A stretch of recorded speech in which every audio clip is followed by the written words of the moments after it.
Ito naman ang isa pang foreclosed property ng bangko dito sa Amalfi, The Island in Dasmariñas, Cavite. And lot naman po ito. Ang lot area natin dito, 211 square meter and the floor area of 65 square meter.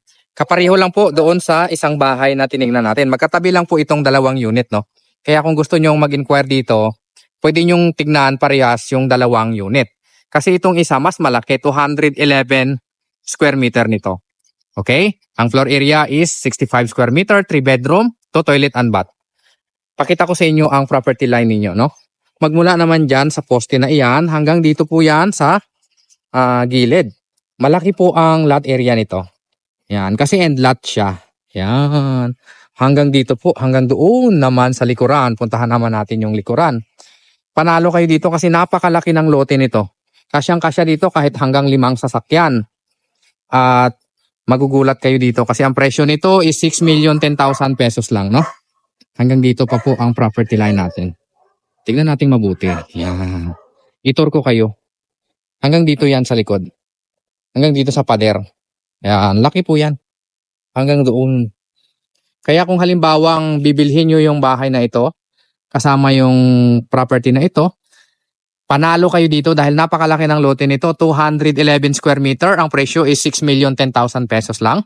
Pwede nyo pong ipa-extend yung likuran na part. Pwede rin dito sa kabilang side, no? Ang kagandahan dito kasi napakaganda talaga ng location ng Amalfi. At saka mahigpit dito, no? Kaya sigurado kayo sa safety nyo. Wala kayong alalahanin. At saka yung katapat nito, open space. Ayan, lupa lang yan dyan. Isa sa maganda dito kasi foreclosed. Around 30 to 40% below market value.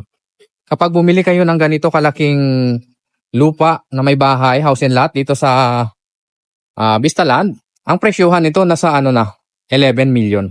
11 to 12 million. Panalo po kayo dito, no? Pasukin naman natin yung bahay kung anong estado. So pagpasok natin sa unit, ganito yung itsura. Disclaimer po, may caretaker tayo dito kaya naalagaan yung bahay, okay? Ang caretaker po natin, tagapag-alaga po yan ng bahay. Sila po ay hinire ng bangko para bantayan yung bahay para hindi po mapasukan ng informal settler. Ito yung magiging dining area, living area, at ito yung kitchen, no? Pwede nyo namang ipa-extend yung kitchen doon sa likuran pag nabili nyo po ang bahay na ito.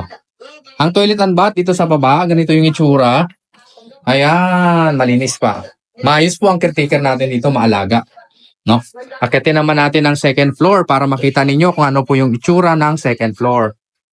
Hagdanan natin, kakapareho lang doon sa isang bahay na pinuntahan natin. Dito sa second floor, maayos pa. Livable po ang bahay na ito. Ito yung toilet and bath, ayan. Maayos pa, okay? Ito ang bedroom number 1. Malinis. Maayos. Mga kaisami natin, walang tagas ng tubig. Maayos po ito. Bedroom number 2, ganito naman. So ito yung tulugan ng ating caretaker. Makinis pa yung bahay. At ito yung pinaka-master, no? Makinis pa.